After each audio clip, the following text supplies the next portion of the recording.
Hey, everybody. Welcome to Game Mess Mornings with me, Jeff Grubb, your host from GiantBomb.com. Thank you for tuning in. In this episode, we're going to be talking about Obsidian. Obsidian is now in danger of closing as well. It's going to be a show because we have Jan Ochoa on the show. Jan, how are you doing? Jeff Grubb, it turns out learning to steam milk when you're not quite sure what you're looking for is very difficult. There's been a lot of discourse about how many holes you should have on your tip, and I'm talking about steam ones. Of course, yes. Man, if I had a nickel for every time I was staring at my steamed milk and being like, "Are you right? I can't tell." Man, I'd have 2 nickels, which would still be pretty weird. Yeah. How's that going? I'm wasting so much milk, Grubb. I'm wasting so much milk. Okay. This is a new method that you're trying? Is that what it is, or have you not steamed a lot of milk before? I've steamed milk previously on like high-powered like commercial machines, where the steam power and the pressure and temperature are more consistent rather than a home machine. So, wrestling with having to do the timing on a home machine that is as of yet unmodified and straight out of the box. Excellent. Jan, I'm taking off tomorrow. So are you. We got a couple of trips coming up. Yeah, I'm not mentally prepared yet for me neither. Yeah. The trips tomorrow. It'll be fun. It'll be good. Here's the thing: traveling with Dan, and for folks that don't know, I think I've said this before. Out of everyone in my life, Grubb, and that includes my personal life, I've traveled with Dan the most. Yeah, that's true. Yeah, true travel buddies. And it's always been a great time. Even if I have a little bit of anxiety of like, what are we gonna do? How's this gonna be entertaining? Dan always manages to pull through. Yeah, and I think this one, you guys just show up, do your thing. It'll work out real well. I am looking forward to just kind of hearing how things are going for you guys. So. Yeah. Absolutely. But again, hey, if you're listening, if you didn't listen to earlier this week, I'm off next week. But don't worry, there will be Game Mess Mornings. Game Mess Mornings will be hosted by Mick Minotti. Yeah, I don't know who that is, but he'll be coming in and doing the show for me. Does he have a PS5 Pro? Yeah. Man, we probably should get someone with the PS5 Pro to do that instead, huh? Okay, we'll have to look into that. But yeah, the show will continue. I'll be back the week after that, after taking some time off. Appreciate everybody sticking with us, and appreciate everybody who shows up for the show every day or just checks in every once in a while. It's noticed. All right, let's go ahead and get into this and explain ourselves. We're Giant Bomb. Go to giantbomb.com/join and become a premium member. If you do, you're going to be supporting independent games media. We are on our own, and we like it that way, but we like doing it with you at our back so that we can keep making weird video game content our way and the way that you like as well. That's giantbomb.com/join. Premium members get ad-free shows. You get premium exclusives. We are now doing This Is the Run Sewer Shark. First episode of that just went up. More episodes are on their way. I've already seen people like suggest ideas that like we eventually get to because we recorded them in bulk. It's like, oh yeah, good idea. But yeah, so tune in for that. There's going to be some more fun stuff on the This Is the Run Sewer Shark. Mike likes that game. Everyone's worried about him. That I can spoil that for you. That's not going to go away. He still likes that game. Good. As far as this show goes, most weekdays, Jeff Grubb, will help piece your gaming life back together. That includes breaking news and maybe even some of our own original reporting. For all these topics, I'll get the input of a bona fide expert who will make me look smart. If you are watching live on Twitch, welcome. You can always listen to the show later on podcast feeds by searching for Game Mess Mornings or find the RSS feed on giantbomb.com. You can also catch the show later with chapters and timestamps on YouTube. Hello, YouTube. All right, we have a lot to get into, so let's start the morning mess with Obsidian Entertainment among Xbox studios negotiating to avoid closure. This is from Sal Romano at Gamatsu, although we have an update. Let's just kind of read the scary part here. The Outer Worlds and Grounded developer Obsidian Entertainment is among the studios negotiating with Xbox to avoid closure, according to a report from The Game Business. Obsidian Entertainment joins studios including Arcane Studios, Compulsion Games, Double Fine Productions, Ninja Theory, and Undead Labs, all of which have been previously reported as facing potential closure or spinoff. According to the report, February appointed Xbox CEO Asha Sharma has brought a startup mentality into the organization, which is just a gross way of saying she's going to wreck stuff. Asking teams that are used to weeks of planning and countless meetings to turn things around in days to hours. The announcement of Xbox Series price increases last week was reportedly thrown together the same day after Apple announced its own price increases. That's crazy, Jan. They really are just fucking winging it. I'm going to keep reading this. And again, I know there's an update, everybody, but I think there's still some context here we're going to talk about.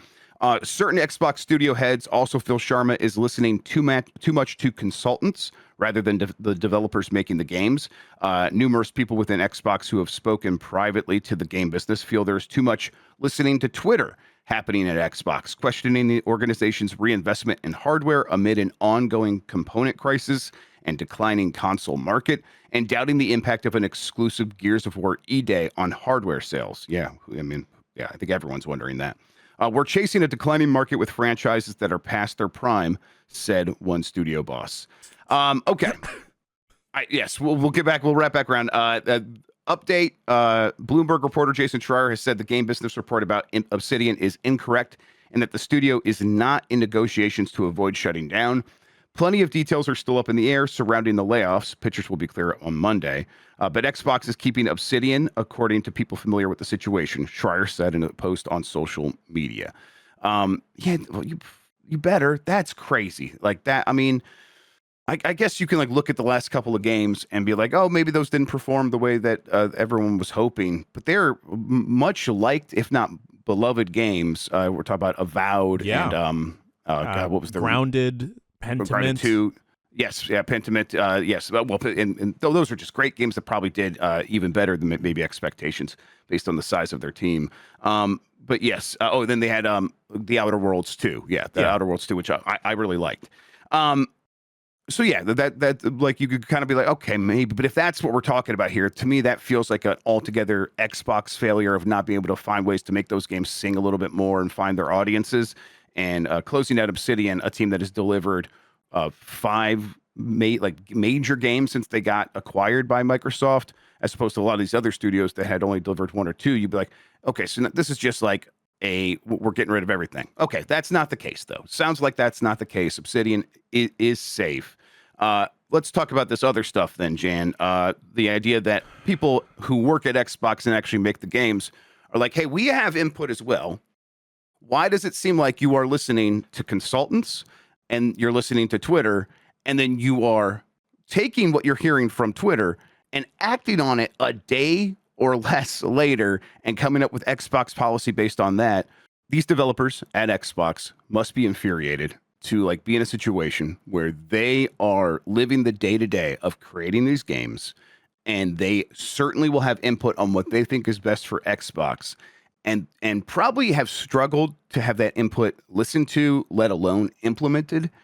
And for them to watch, like look around and see, okay, some idiot on Twitter said something, and within a day, Asha Sharma acted on it. Like we talk about morale at Xbox, Jan. Honestly, that might be the kind of thing that would damage it more than anything else. Just to feel like, hey, Asha Sharma had, like someone said, hey, we like exclusives, and now she's building an Xbox again that is trying to sell consoles based on the exclusive Gears of War E-Day and Clockwork Revolution, with the hopes of what? Selling more consoles in a world where it's going to be harder to sell consoles than ever before. And now I'm a studio head who has to try to get my team to make a game that could potentially end up being exclusive. And then that's going to dictate how many copies it can sell. And then that's going to dictate whether or not we get the axe later on. Morale must be like further down than like we last time we talked about it, Jan. It must be in the dumpster even more than that these days. Absolutely, Grubb. You know, we've talked about several studio layoffs and mismanagement on this show and on the Bombcast. Not just Xbox. We've, expanded that net, and unfortunately that net is big and catches a lot of different studios and publishers at this point. But to see the proof in the pudding of people actively being loud and complaining on Twitter, and then Asha Sharma implementing that or adjusting to that versus actual people that work for her, people that are actually informed and aren't just rage baiting online, people whose livelihoods depend on these decisions that you are actively making. It's incredibly upsetting, and it just calls into question further, Grubb. Like, I understand that Asha Sharma has been brought into this Xbox equation to be this axe and cut and chop away at Xbox, but I don't understand how you can be this incompetent if this reporting is true, if she is listening to Copilot and Twitter more than people that actually work for her. I understand people have some type of AI psychosis where they are just listening to ChatGPT, Claude, whatever flavor of AI you are partaking in. But Jesus Christ, get your head out of the sand for once and listen and recognize the actual human weight that is happening around you. Yeah, there is definitely yeah, I've definitely heard that like when people internally get the sense that she's just going, like, taking these things that she's hearing online, going to Copilot, and then coming back immediately with this, and with this confidence of the startup mentality thing, of which is move fast and break things. This unearned confidence of, well, as long as we're kind of moving forward and trying different ideas, we're gonna end up finding something that works, because that's just the startup mentality. And this is a mature business with a lot of people whose lives depend on it, and who have tried a lot of things before.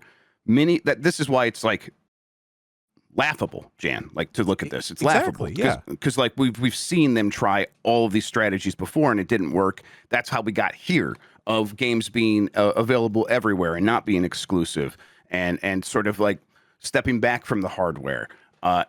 Just flipping the switch back is not some, oh my God, this is disruptive, like the way a startup can be. It's sort of a joke relative to that. And I don't even think trying to frame your business as a startup is something to be appreciated or celebrated, because like of the wild swings that you do have to take. Us here, Grubb, like the 5 owners plus Sean plus Chuck plus Will, we're not operating like a startup at all, because we know that our livelihoods depend on this, and we are significantly a smaller operation. You aren't. Yeah. Microsoft has never been and hasn't been the size of a startup in decades at this point. So you can't brazenly take those wild swings like that. And it's insane. I don't know. It's just wild when you have that many people you are responsible for to perhaps not recognize any of that and trying to operate as a startup. I don't think that's something to be celebrated or something to brag about. Especially when you have a legacy business like Microsoft. Yep. As far as Obsidian goes, to me, this just speaks to, because I don't think what this was Dring over at the game business. I don't think he was like completely wrong. I know that Jason makes it sound that way. I bet like people do, like some people believed that Obsidian was on the chopping block. Why they thought that, I don't know. Like, zero idea. I don't know. And I think probably the most recent reporting from Jason is the most accurate. I'm just saying, let's just like put that aside. This speaks to the chaos that is happening. Yeah. And this speaks to like people do not know if their teams are safe for sure. And you know, some people maybe do, but it doesn't feel like that is a widely held piece of knowledge across the infrastructure of Xbox. And that's why even Jason's like, we'll know more on Monday when these layoffs actually start going into effect. Now, again, I don't think Obsidian. I don't know. I have zero clue, Jan. So I'm trying to avoid ending up on gaming leaks and rumors for something that I don't know anything about. But it's definitely, you hear lots of different things going along the way, and Obsidian's name being dropped for Christopher Dring to hear. I think that's very plausible. And so, kind of getting through this and seeing where we actually do end up. I won't be surprised if we get blindsided 1 or 2 more times by some other stuff where, like, wait, they were also being considered. Although who those teams could be, we might have to wait and find out. And this is going to be very painful in a time that has been kind of endless pain for the industry. Yeah. And I'm sure if you were, and this, again, this is pure speculation, but if you are on the inside of Xbox in one of those studios that Xbox owns, just seeing all of the updates, all of the news rolling out within like the past couple months, maybe even just from SGF till now, there has to be like a level of tension and feeling of the walls are closing in around you that, like you said, Grubb, morale has to be low. There's no way of avoiding it at this point. That like, given all of the actual news that has come out and interviews from Asha Sharma, Matt Booty, it doesn't feel safe to work at Xbox. Yeah, and I think that's the real story here. Is like, there is an ethical way to go about getting ready to lay a bunch of people off.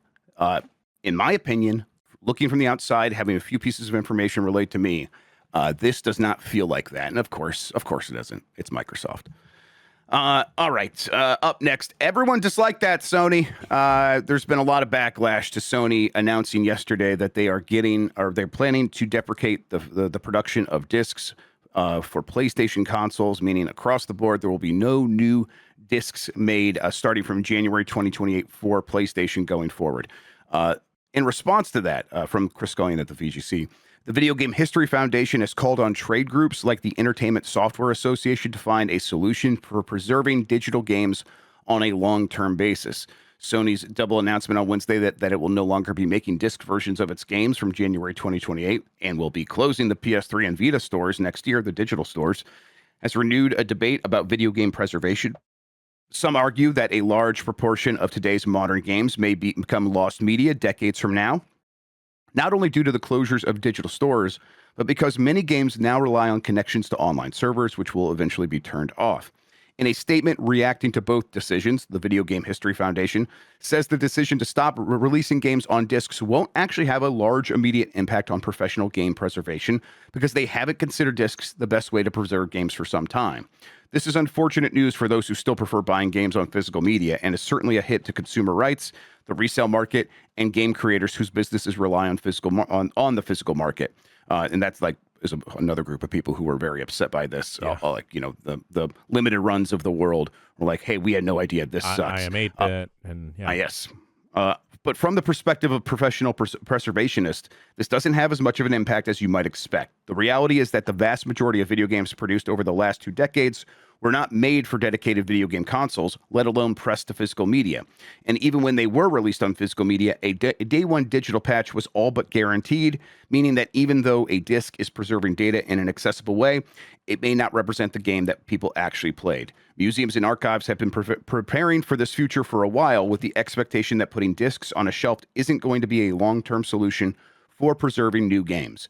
The VGHF goes on to call a trade group like the ESA, or call on the trade group, the ESA, which has been feuding with them for some time, to come up with a preservation solution that will enable museums and researchers to continue accessing today's games 50 years from now.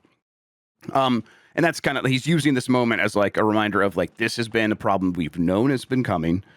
And it was always a problem whether discs went away or not because of the heavy digital nature of the way games are distributed now. And that includes updates and DLC and all kinds of server content. Excuse me. And he's saying like, okay, now we have another moment, another opportunity to remind people of how important this is. Let's put some pressure on the ESA and this industry to come up with a solution to enable libraries to do their job. He goes on to say like, because otherwise, the only real solution to this has been and continues to be the scene that is under the umbrella of piracy, and that's the kind of the only thing they have the only tool in the toolbox that is reasonable to accomplish what a library needs to accomplish, what a museum needs to accomplish to actually preserve the media that it sort of takes an oath to protect. And it seems like we're kind of on two sides of a chasm, where on one side, Sony's just like, we're getting rid of this because it's going to save us money and make us more money and margins will be better and go to hell. And you guys aren't buying them anyhow. And then on the other side is a lot of people going, we really still want to find ways to be able to play these games 50 years from now. How can we figure this out? And I just don't even know if Sony is aware of that conversation, let alone cares about it, Jan. Yeah, it's really unfortunate to hear, Grubb. Also, very odd timing considering that all of those movies and other pieces of media getting delisted, like 500 plus, and then to announce this coming out does not give me the most confidence. And I don't know. I just think about like Grubb. I started thinking about and getting a little upsetty spaghetti of the times on the playground sharing Game Boy cartridges or Game Gear cartridges with friends, saying like, "Oh, you should check out this game," or just sharing with a friend. And that's slowly growing into disc-based media and other physical media of like sharing movies, sharing tapes, etc. And now there's going to be a future where that is like impossible to do unless you are then sharing a USB stick full of ROMs and such. I say set sail for the 7 seas, everybody. Yeah, my most cherished memory of physical media is being an accessory to a crime. I've told this story before, but like being in sixth grade, maybe not even fifth grade or something like that, and being a dipshit, dopey little boy, and the bad kid in class handing me the Game Boy cartridge of Link's Awakening, be like, "Hey, you want this?" I'm like, yes, absolutely, do want a video game for free. All right, I'm not thinking one extra second about it, and then kind of like a week later, playing it on my Game Boy in school, and the teacher's aide being like, "Oh, you like that game? I like that game too." And I'll be like, "Yeah, this is great. That kid over there just gave it to me." She's like, "Oh yeah, I had it and my copy went missing." And even like not realizing for years, like literally like probably like 15 years before, I'm like, "Oh wait, that kid stole it from her and gave it to me to try to get me in trouble." And I was just so dopey that she was just like, she obviously didn't want to like make a deal out of it, and was just like, don't worry, I got another copy, and we could talk about it. We kind of talked about the game for the rest of the year and kind of became friends. It was really wow. yeah, it was sweet. And then like ever since, it's been my favorite game. So there we go. Yeah. I think that like people are going to have to sort of band together and put pressure on these companies, but I just don't know if that's ever even going to be enough. The sort of they are already so just like unconnected, disconnected from us in terms of like what like where we're headed and where they're headed, and they still want our money, but they believe that they can get most of that still by just going along the path and releasing the big new games. And if they don't release some games that we kind of want, whatever, that's fine. They're just talking about the ones that are going to sell 10 to 20 million copies. That's where all their focus is. And this feels like so far down on their like on their vision board or whatever, that there's no way that this is going to be something that they pay attention to. So then the other alternative is we kind of need like legislation, and we've seen where that's going. The one for Stop Killing Games, which is not necessarily the same thing, but is related to this idea of preservation. That kind of like hit a roadblock in the California Senate. So we kind of like we do need to be lobbying. We need to find groups that can actually do that, and that's not the ESA. Obviously, they stand in opposition to this stuff. So whether or not we have the wherewithal to sort of create political will, I don't. That's tough to see happening as well, Jan, because we were all just trying to keep our heads above water. Like, it's easy to come on this show and for an hour, Jan, we can be like, "God damn it, this sucks, and we should be doing something." But when it gets done, I'm like, I'm tired. I got other stuff I got to do. To imagine a world where someone like me would be responsible for making this happen, I would get overwhelmed. So it's like we kind of need to just keep turning to each other, and in the meantime, keep sailing the high seas, like you said, Jan. Like, I think that's right. Like, because we could do the work on that side of things, and then at the very least, the motivation is clear. We get to keep playing cool games. That's nice too, and obviously, that's a big part of it.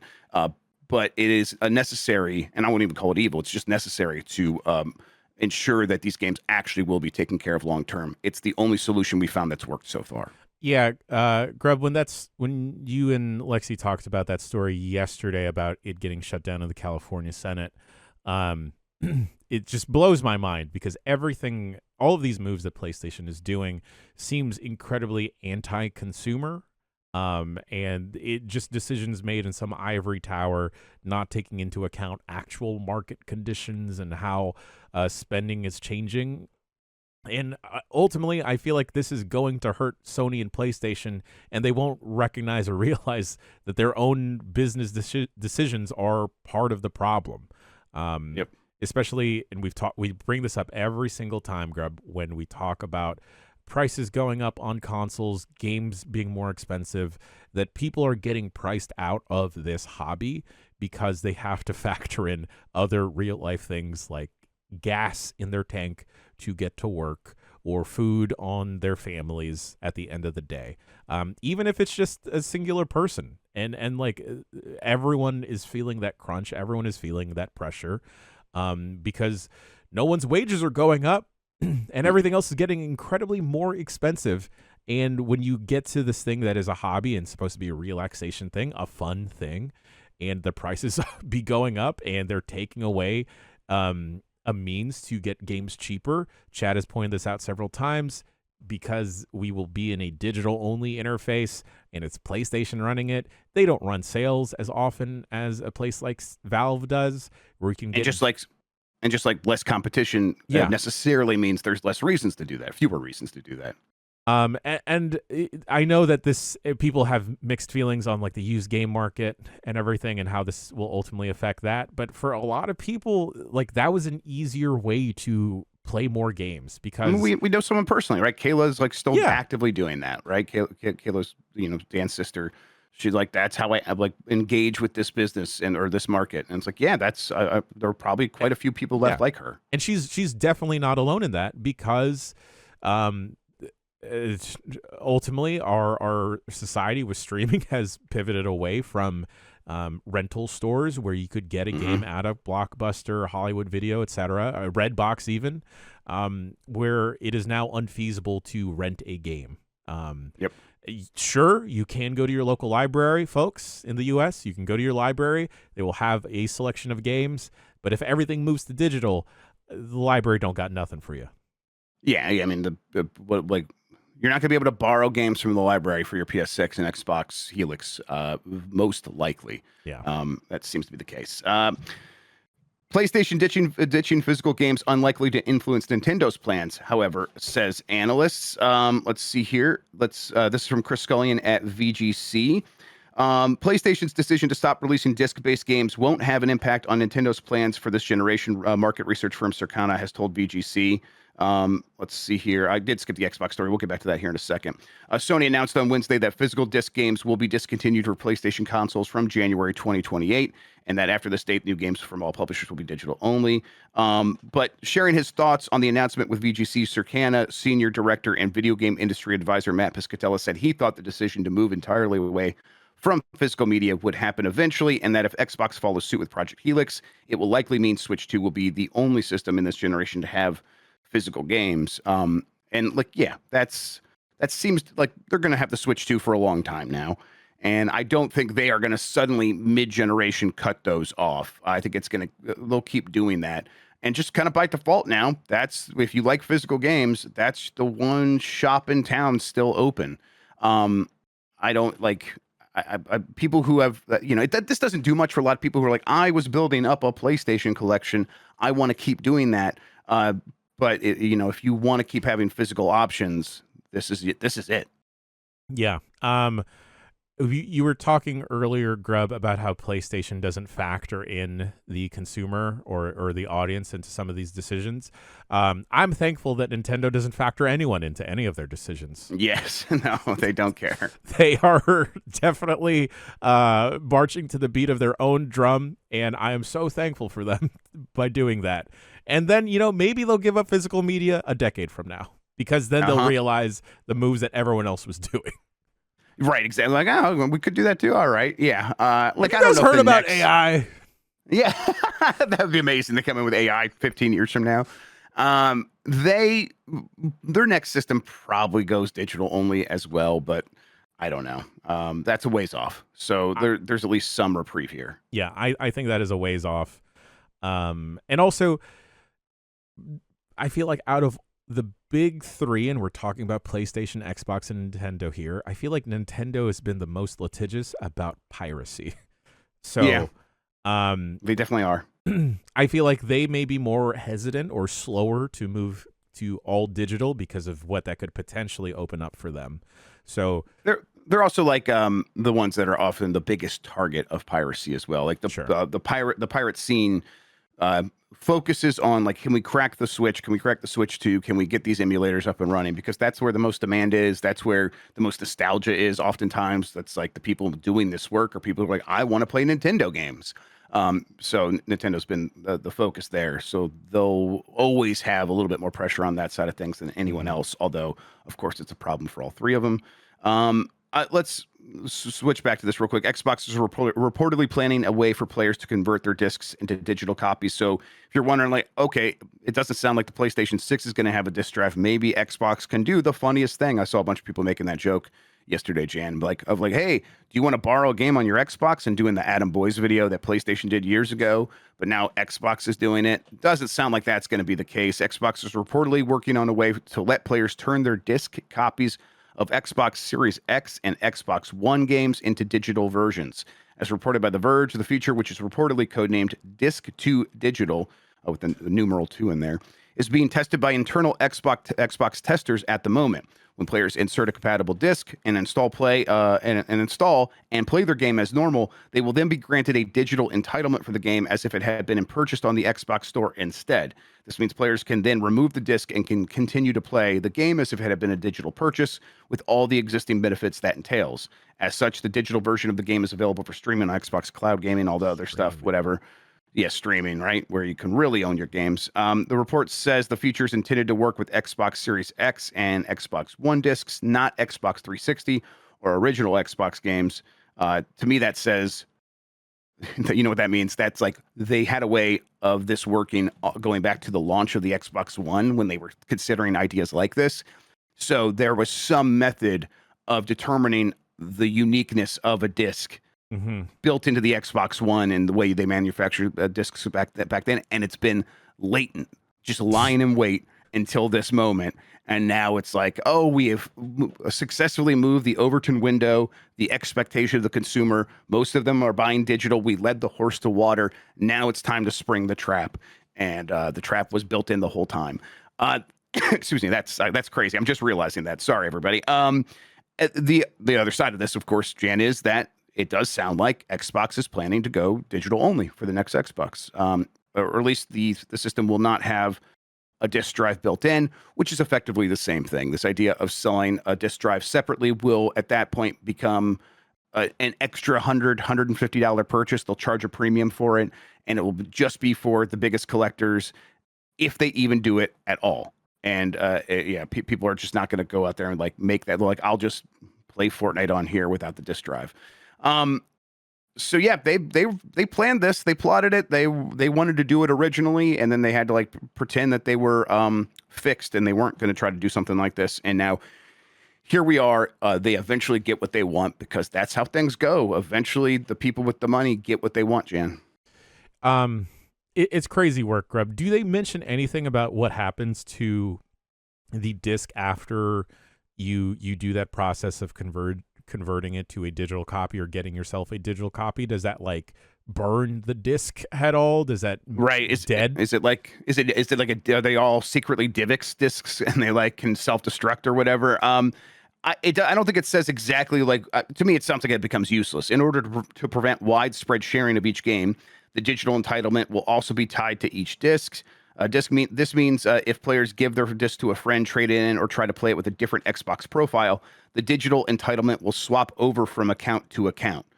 Discs will reportedly continue to work after they've been installed, and players will only lose the entitlement to keep playing if the disc is given to a friend or sold to someone else. So, okay, maybe it's not useless. You could still sell it. To me, so it's like, wait, can I take the disc out and it'll still work, or am I just getting extra features on top of this? Am I just getting, now I can use it in the cloud as long as it's in my, is it still checking the entitlement on the disc? Right. And it sounds like maybe it's not. Yeah, because you're granted a digital entitlement, but I just don't know if that means, I guess it's not the authentication. Clearly this is talking about getting bonus features. So like we can assume that is the, given. But whether or not you can like take the disc out and then put it away or throw it away and just like, now I just have it. I'm not going to let anyone else have it. I don't know. It seems like this is not very well thought out yet, and they've not announced this publicly. To be fair, this is all reporting on kind of what's being tested right now. This is like a specific use case, but I could see perhaps a couple, right, popping in a disc at one part of their house and then doing this digital download conversion thing, and then putting that disc away, and then their partner, significant other, or child perhaps grabs the disc, puts it in their Xbox. I don't know how many houses have 2 Xboxes nowadays, but then that original copy goes kaputs. I think this is going to create very interesting and frustrating situations, Grubb.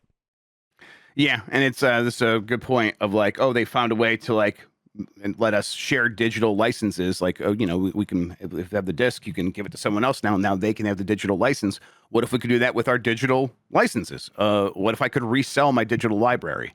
Sounds like they have a solution for that, but they won't actually let us do that. Grubb, all right. What would you say your Steam library would be valued at? A lot. I mean, because it's like, you know, it's a lot. I mean, even if you just include the games I purchased, I purchased a lot of games. I think there is like a tool that does this, and it was, you know, it's not 5 figures, Jan. I'll say that. Like, but it's maybe mid 4 figures. It's quite a bit. Okay. Jan, did we ever take a break when we had the digital hiccup? All right, well, let's just do that now. All right. We're gonna go to break real quick, everybody. If you want to skip this, you go to giantbomb.com/join, become a premium member. Ad-free versions of the shows there. We'll be right back.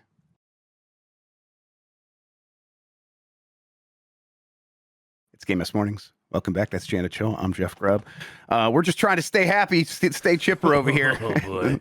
The world tries to beat us down, but I'll grab Jan's hand and we'll Thelma and Louise off this bitch, everybody. So just, you hang in there. I didn't choose this, Grubb. I don't give a damn. All right. PlayStation ditching physical games unlikely to influence Nintendo. We did that one. So let's do this next one. All right, it's the good news segment. Unannounced Metroid Ravenous, rated in Brazil. This is from Sal Romano at Gamatsu, the July 2026 edition of Brazil's basically official Gazette of the Union, where they say, hey, here's the games that are being rated. Published today, seems to have leaked the existence of the unannounced Metroid Ravenous by Nintendo. Under the I'm not going to read all this, but basically it's their rating board. They have found some details. The title in Brazil is Metroid Ravenous. The original title is also Metroid Ravenous. The game's production year is 2026. Producer creator is Nintendo of America. Distributor is Nintendo of America. And then there's some other stuff where there's content descriptors for violence in a Metroid game. You know, this is the basic stuff here. We don't know much else. But I'll say Metroid Ravenous sounds like the kind of thing that is... it sounds like a Nintendo title for a couple of reasons, Jan. It's a multiple entendre. Ravenous, as in she is insatiably hungry, which is something that you might have to deal with if you suddenly turned into the thing that she turns into at the end of Metroid Dread. Yeah. And then if you are ravenous, you also have to use the word Raven, and Ravenbeak is a character in Metroid as well, and it's very cool. There could be like some implications of that boss fight that happened in that game. Birds. You know, yes, birds. Could be reading a bit too much into it. Then there's the bird people and stuff like that. It's a Nintendo title. Yeah. I think that this game is real. I think this is real, and I am really looking forward to it. Metroid Dread is a real good one. Did you ever play Dread? I can't remember. Oh yeah. Yeah. Right. Okay. Played Dread, love Dread. I think Dread was my real first foray into like 2D Metroid, because didn't really hang and stick with the previous titles. Not because I didn't think they were good, just flavors were different at the time.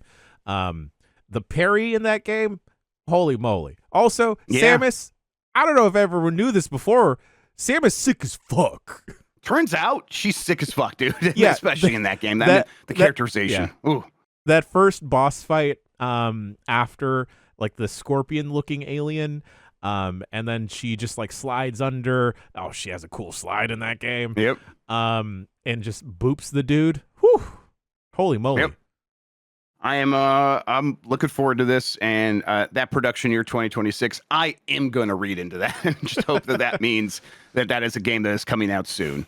You know, they have like frequently sort of just drop these Metroid games on us out of nowhere. Not necessarily always shadow dropped, although they did shadow drop Metroid Prime Remaster. So I guess, like, man, do we get to like a September direct and they announce this game and then it's out before the end of the year, Jan? Again, I'm trying to get my hopes up. So just tell me what I want to hear. When they say that publisher and developer is Nintendo of America, yeah, would that just mean like a studio that like Nintendo owns that isn't based out of Japan? Yeah, this is all just so it's producer / creator, Nintendo of America, distributor, Nintendo of America. That is just them filling out the paperwork with Nintendo of America are the ones taking care of this, and Nintendo of America covers the Americas. And this is certainly a game that is almost, I would say, there's a strong chance it's just made by the team that did Dread, which is I can't remember the name right off the top of my head, but yeah, it's probably the Dread team. Mercury Steam. Yeah, thank you, Mercury Steam. That's very likely what's happening. You know, for folks that missed it, Grubb, Sean, Dan, and our dear friend Abby Russell did a little handheld hangout stream yesterday talking about different devices.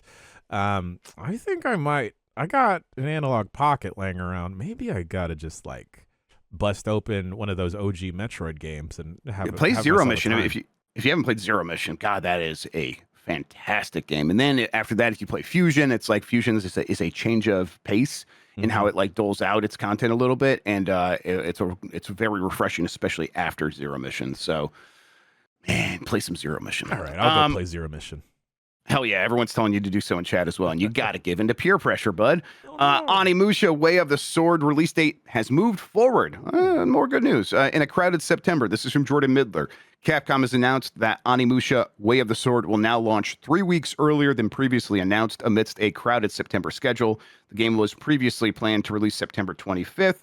Will now release on PlayStation 5, Xbox Series X and S, PC, and Nintendo Switch 2 on September 4th. So this seems to be the move, Jan. I was kind of like, people are going to try to like go in that slot between Call of Duty and Grand Theft Auto 6 in early November, and not a lot are doing that yet. But many seem to be saying like, let's try to spread out from that crowd at the end of September a little bit.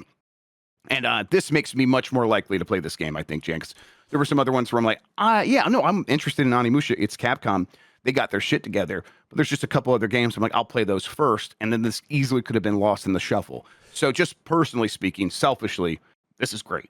Yeah, 100% Grubb. Also, I might have been too young at the time, but I don't think I was fully aware of the breadth and popularity of Onimusha when it was originally coming out, that original series of games. I don't know how popular it was. I know they got to like 4 or 5 titles, and then they had a Smash Brothers ripoff that I really enjoyed. Oh, yeah. But I don't know how popular it was. So to give this more room to breathe and less populated playing field for other games and people having to decide where to go and what to play, I think ultimately is going to benefit Onimusha. Also, hopefully going to continue a banger of a year for Capcom. Yes, I mean, kind of like an all-timer year, especially like if you take in degree of difficulty, Jan, like if you add that into the mix, it's like these days it's harder than ever to make a giant game, and for them to put out 3 giant games, one of which a new IP, one of which a more than worthy successor to a beloved franchise, and sort of like everyone's, oh, this is the future, they got it, and then bringing back Onimusha, are you kidding me? Like that is impressive stuff. Yeah. Looking forward to this. I need to play this demo. Everyone in chat is like talking it up, saying they had a lot of fun with it, and I've not touched it. Is it on Switch 2, everybody? I would like to check out the Switch 2 version, at least as a demo. That could be cool. Yeah, Star Fox opens #1 in Japan, Jan. This is not like we talked about with the UK one, where it's like it doubled the sales of the last one. These are a little bit more modest. Famitsu's latest Japanese retail chart has Star Fox opening at #1 with around 42,000 copies sold physically, so no digital whatsoever here, although you can probably assume it's more than double that. Let's see here. Switch 2 hardware sold another 25,000 units, blah, blah, blah. PS5 family sold around 10,000, and the Xbox Series hardware sold 361. Mario Kart World is still near 3 million physical copies in Japan, and Pokemon Pocopia has crossed 1 million physical copies. So by comparison, you could see like Star Fox isn't playing with the big boys in Japan in that way. But that's one market, just physical. And it does seem like Star Fox has like maybe picked up elsewhere outside of Japan. And I think Nintendo's like okay with this as long as it like as long as it seems like it's on the upswing, and I think this is still better than Star Fox has done recently, even in Japan. Mm-hmm. And then it does seem to be finding its audiences in in the West, like in America, in Europe. So yeah, I like this is not like, oh, it's a closed book where Mm-hmm. okay, no, Star Fox is 100% back. But I'm not taking this to mean like, oh, it's on shaky ground either, Jan. I think this is still a good result for this game. What do you think? Yeah, 100% Grubb. I feel like folks in chat have pointed this out. I don't think I've seen a like particularly negative, harsh review on the game. No. And this is also extending to people that don't have the same level of nostalgia for Star Fox 64. I've seen people in reviews just being overwhelmingly positive and on the game. So I hope this is a good sign for things to come in the Star Fox universe. Absolutely. Real quick, I was looking at like late August now that since this is moving to September, or since Onimusha is moving to September, what is around there? Okay, Star Wars Zero Company. There's still a couple games coming out in like the weeks around that, but it's not as bad. It's not as bad. Halloween, that Halloween game's coming out a couple days later. All There right. was a September game that we were talking about that I realized was coming out in September, and then I started getting a little bit of the sweats, Grubb, of having to churn through that. We're in that moment right now where it's like, okay, we could catch up on some games if we wanted to, and instead let's send you into the middle of nowhere and like we'll keep ourselves busy. Yeah. Yeah, we'll just do that instead. Oh, Fire Emblem was the game. Fire Emblem was the game. Oh yes. Oh man. Yeah. Okay. Yes. God, I forgot about that one. Honestly, that's definitely one I want to play. Quick story, Grubb. I was at the park celebrating Pride with a bunch of friends, and I got commandeered into a situation with a bunch of half-naked strangers if I knew anything about Fire Emblem, because they had heard that I work in games. And you know, when that situation comes up, Sure. they think you make the game and that you know everything around. So I just had to... How do I be level 3? What game are you talking about? Yeah. So I just had to talk to a bunch of half-naked men saying, like, I don't make Fire Emblem. I don't know anything. It's coming out in September. But it will have husbandos and waifus, so everyone can relax. Everyone relax. Yeah, man. Fire Emblem Fortune's Weave, September 17th. Marvel's Wolverine is September 15th, right? Is that what that is? Oh, God. Okay, everyone on staff, August. Pick a game, and that's all you're doing. You don't get to play anything else. Yep, exactly. That might be the move. All right, that's the headlines. We talked about the headlines. Let's start wrapping the show up. We did have a poll question from yesterday, Jan. I'm going to refresh, get the most up-to-date results, and let's see here. Okay, do you still buy video games on physical discs? Yes or no? I'm going to go no. Although, I meant to mention this earlier, Jan. I don't buy physical. This is still a travesty because this is less competition on digital game prices. So we're going to all be locked in, and we all lose because of this. 58% said yes, 42% said no. I think we know where our audience is at. Jeez, guys, man, this is an actual calamity for the way people have been playing video games in a scene like ours. Yeah, and I feel for everybody. And yeah, that's like 5,000 votes, almost split down the middle there, Grubb. I feel our audience's pain. I'm in a similar situation to you. Part of the reason I don't engage with physical games is purely a space issue. But yeah, this does create a monopoly where someone like Sony can charge whatever they want for however long they want. I mean, look at Nintendo. Yeah, right. Exactly. Right. That is part of what Nintendo's done is like made their products still feel special, and it just can sit on that shelf for $60, $70 for years and years and years. And I think Sony's trying to manufacture that by controlling the digital space, where it has been easier to keep prices higher. Someone like showed like what was it, Dishonored 2 or something like that was $60 still digitally, and you could get it for like $15 on a number of secondhand stores mostly. But again, that's competition. That's what they were competing with. All right, let's see here. Okay, that does it for the poll question. No new poll question because it is going to be time for the Bomb 12. It's Thursday, I know, but there's no show tomorrow. We're taking the day off. We'll get to that here in a second on Giant Bomb. Speaking of Giant Bomb, Jan, it is voicemail dump truck today, right? That's what else we're doing? I believe so. I have to go collect those after this, but we're doing another special thing after this that is recorded. Yeah, that's right. And but there's plenty of cool stuff like that. Videos going up. People should go watch the travel log still. Man, that was fun. Yes. Shouts out to Grubb. I when I was editing that travelogue, Grubb, I realized I shot one thing. Yeah, but it's like it worked. Like I was having fun. Like I could tell you were busy, so I was like while we were there, I'm like, I have my camera in my pocket. I'm just gonna record what I can, and I'm glad it worked out. I'm glad because it's like I always get home and I'm like, man, I hope we could kind of get the travelogue done, and then you get it done, and it's still fantastic. It's like, oh yeah, look at all these fun times we had. So yeah, people should go check that stuff out. Also, while we're talking about travelogues, go watch Min-Max Camping. And mostly I need you guys to do this so that we can accurately judge these men for their crimes against nature. Not Leo. Leo Vader's the sweetest boy. Of course.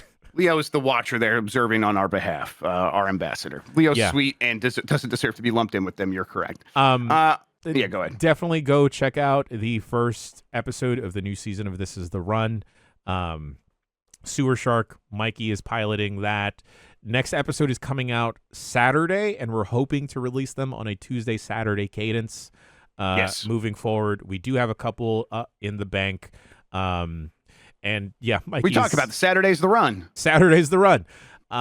So look forward to that. Dan and I went to North Carolina to go visit an audience member's house. That should be coming out tomorrow.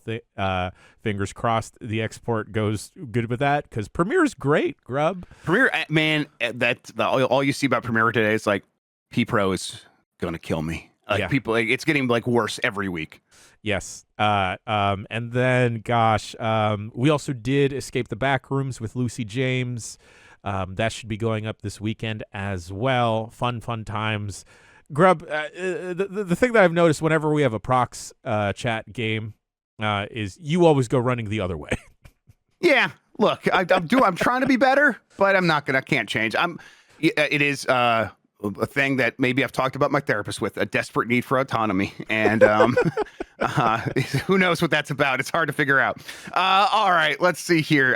Hey, let's wrap up the week. It's time for the Bomb 12, everybody. These are the 12 games that really matter to people who are really playing video games. And we got ourselves a chart here, starting with number 12, Lego Batman Legacy of the Dark Knight, making its way back onto the Bomb 12. Hell yeah. Number 11, RIP Cruise and Blast. That got delisted because of Lamborghinis. Just stupid. Just so stupid. Put the game back up.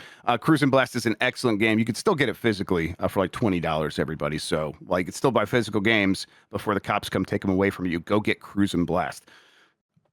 Number 10, Rhythm Heaven Groove. The game just went live yesterday. Usually this is how it goes. The game comes out, gets a few votes because people pick it up right away. And review on the website.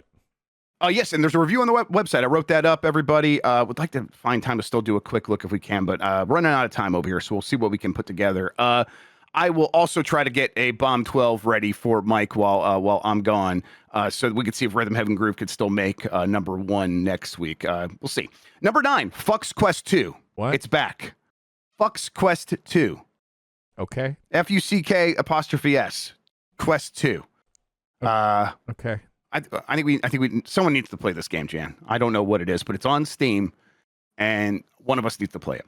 Number 8, Yoshi and the Mysterious Book. Number 7, 007 First Light. Number 6, Final Fantasy VII Rebirth. Number 5, Pragmata. Number 4, Destiny 2. Number 3 is Marathon. Number 2 is Mina the Hollower, and number 1 is Star Fox.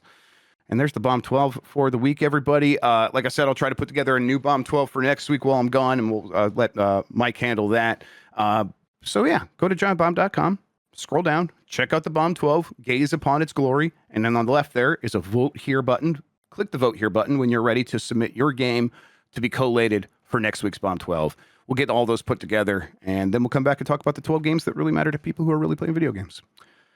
All right, Jan Ochoa, thank you so much for hanging out with me today and talking about video games, man. I really appreciate it. Go enjoy your vacation, Grubb. Well earned. Thanks, man. I appreciate it. I will miss you boys, though. I'll look forward to get back, do some more stuff with you. But in the meantime, I'm going to relax. Thank you, everybody. It's always one of those things where like, like doing the show, and I miss everybody, but you all make me feel like, oh, I did earn a little bit of a break. So thank you for being that way. I really do appreciate it. All right, we're going to get out of here. You're the best audience in gaming. I mean it. Until next time, have a good one. Take care of yourself, and goodbye. Mwah.